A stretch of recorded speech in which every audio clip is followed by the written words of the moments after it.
네, 사랑하는 우리 계명교회 모든 청년부 여러분들 반갑습니다. 목요일이에요. 현재 시간이 6시 49분 50분쯤 되어가고 있는데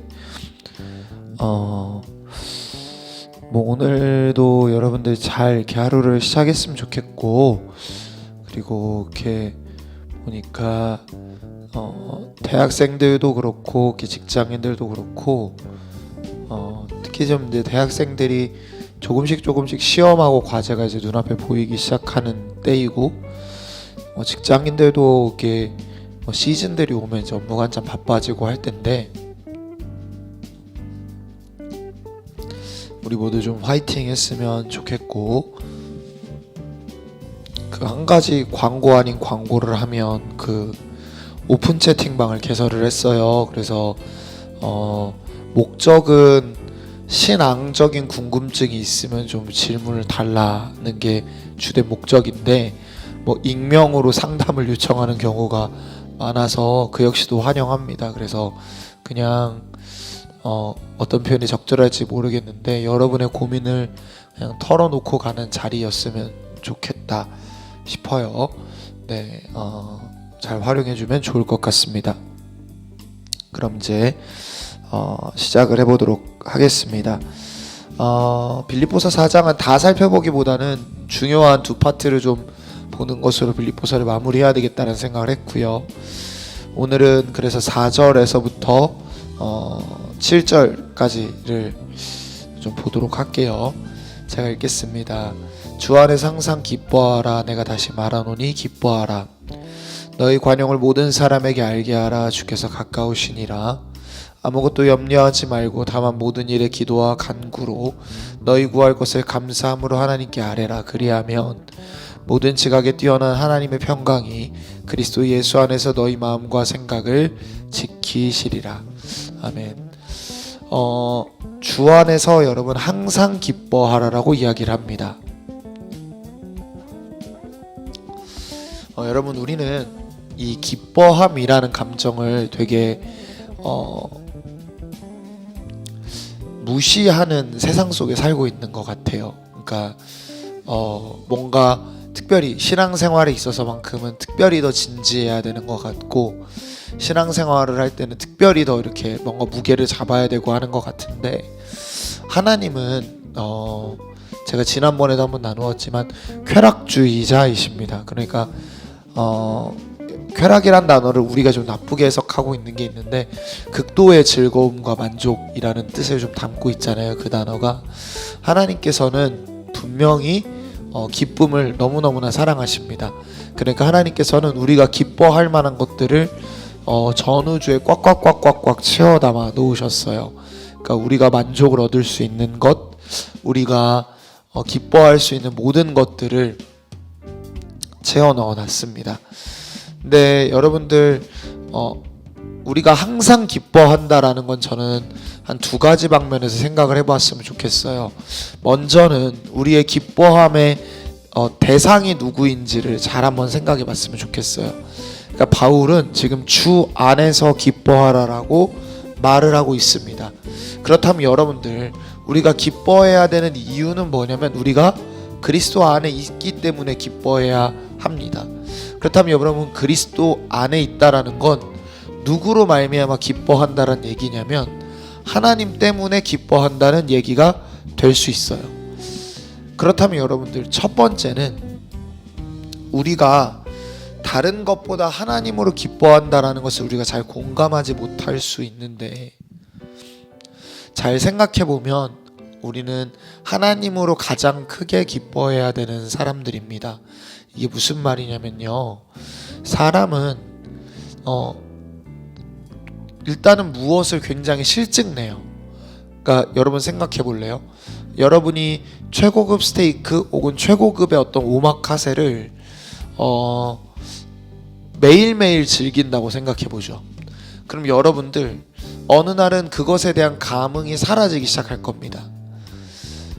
만약에 정말로 구출되어 온 혹은 탈북하셔서 새로 자리를 잡은 세터민 분들께서도 우리나라에서 무언가 좋은 뭐 그 북한에서 있을 때면 훨씬 잘 뭔가 차려진 음식을 먹을 때는 좋을지 모르지만 점점 더 좋은 것, 점점 다른 것들을 찾는 것이 사람의 어떤 마음이고, 지금보다 더 나은 상태가 있다는 것을 사람 마음은 추구해요.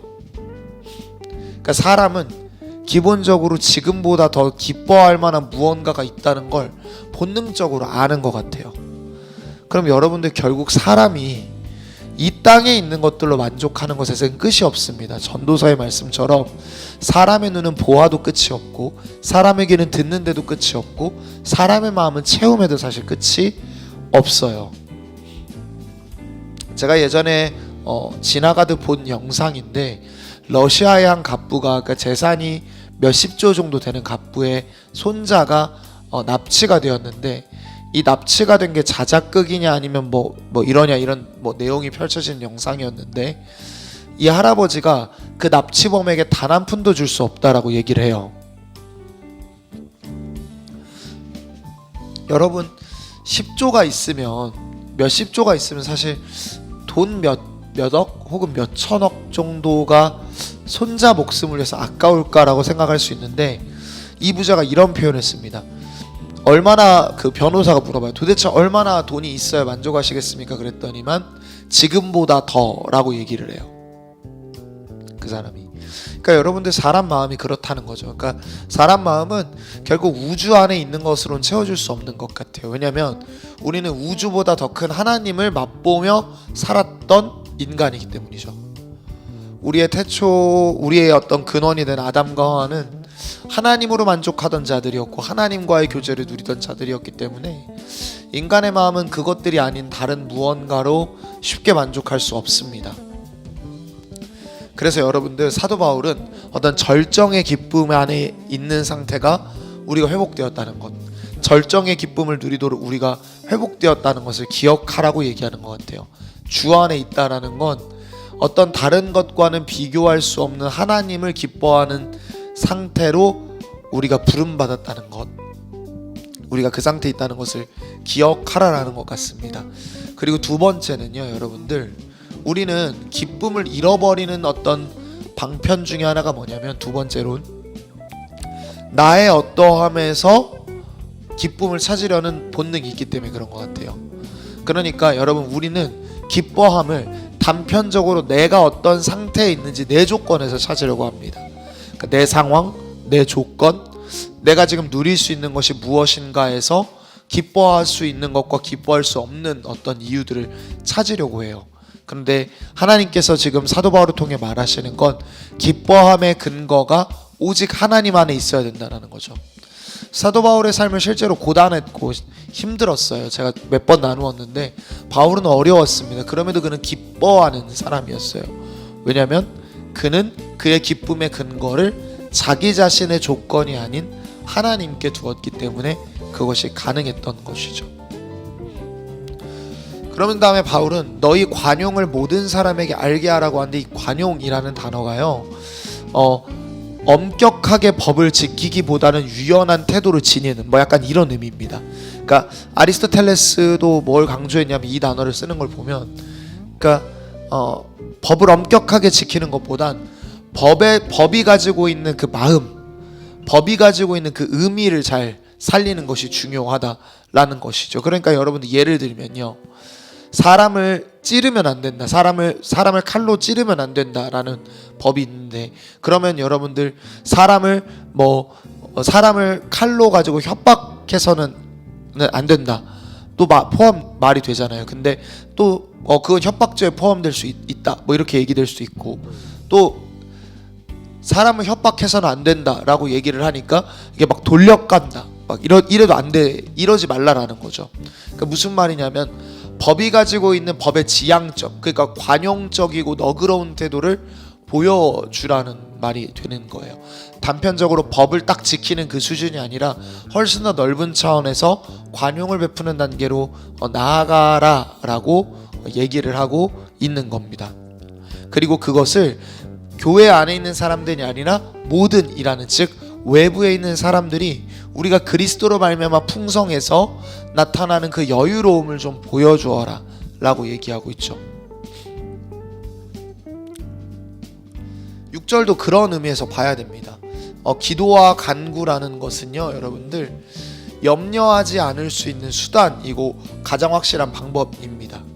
여러분, 기도하지 않을 때는 삶의 모든 문제는 내 손에 달려 있다면, 염려하지 않고 기도와 간구를 하기 시작하면 그 문제는 하나님의 손에 넘겨드리는 것이 됩니다. 그렇다면 여러분들, 하나님께서는 사도 바울이 기본적으로 가지고 있는 것이 무엇이냐면 우리의 기도를 듣고 응답하시는 하나님이시기 때문에 감사할 수 있게 되는 거죠. 왜죠? 그게 더 이상 우리의 문제가 아니라 하나님의 손에 있는 문제가 되어버렸기 때문이죠. 이해가 될까요?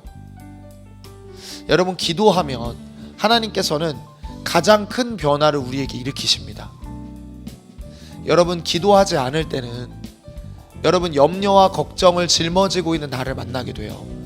근데 사람이요, 가장 크게 변하지 않는 게 누구냐면 결국 의심하는 나, 책임지려는 나, 염려하는 나는 잘 변하지 않습니다. 근데 하나님께서 우리 마음 가운데 책임을 앗아가시고 염려를 가져가시며 결과에 대한 모든 어떤 책임을 자기 손으로 가져가시면서 우리에게 평안을 주시죠. 그러니까 하나님을 보게 되고 하나님이 동행함을 느끼게 되고 하나님께서 이 문제를 해결하실 것을 믿게 되는 것, 그러니까 인간의 가장 깊은 내면이 변화되는 변화를 하나님께서는 기도하는 자 안에서 일으키십니다. 그래서 기도해야 된다라고 말하는 것이죠. 모든 지각에 뛰어난이라는 건 인간이 생각할 수 있는 가장 좋은 방법을 아득히 초월한, 이렇게 볼 수 있어요.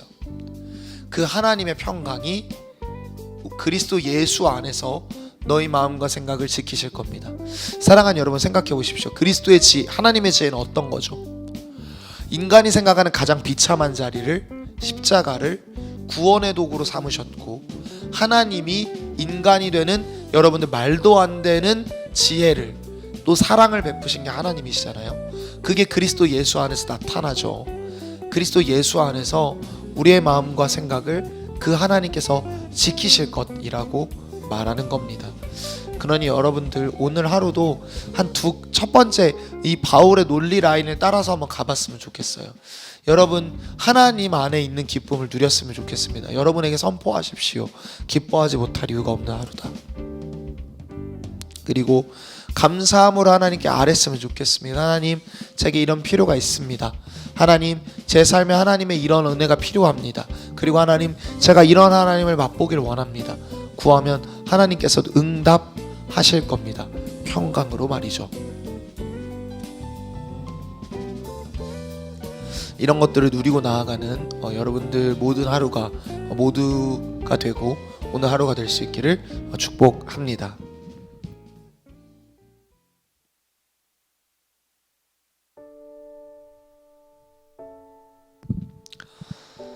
주께서는 복되신 하나님이시며 스스로 복되시고 피조물들의 복의 근원이시며 나를 지으신 분, 나의 은인, 나의 소유자, 나의 지원자이십니다.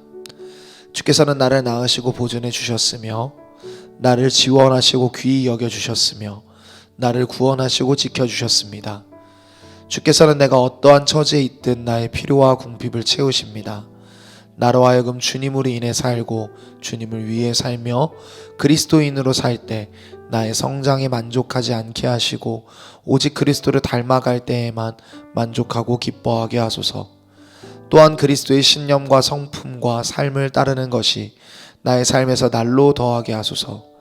비할 바 없으신 주님의 사랑에 사로잡혀 거룩한 순종에 이르게 하시고 기쁨으로 내게 맡겨진 일을 행하게 하소서.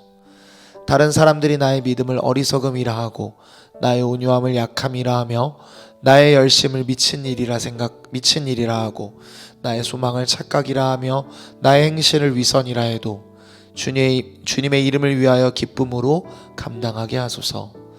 나로 하여금 영원한 기쁨의 나라를 향하여 나의 참된 유산인 그 낙원을 향하여 흔들림 없이 걸어가게 하소서. 전국의 능력으로 나를 지원하셔서 결코 내가 뒤돌아서거나 헛되이 사라질 거짓된 즐거움을 바라지 않게 하소서. 주님의 은혜로 내가 천국을 향하여 쉼없이 여행하는 동안 부디 내가 주님을 향한 뜨거운 열망과 다른 이들의 유익과 구원의 목적 외에는 그 어떤 목적도 없는 사람으로 알려지게 하소서. 예수님의 이름으로 기도했습니다. 아멘.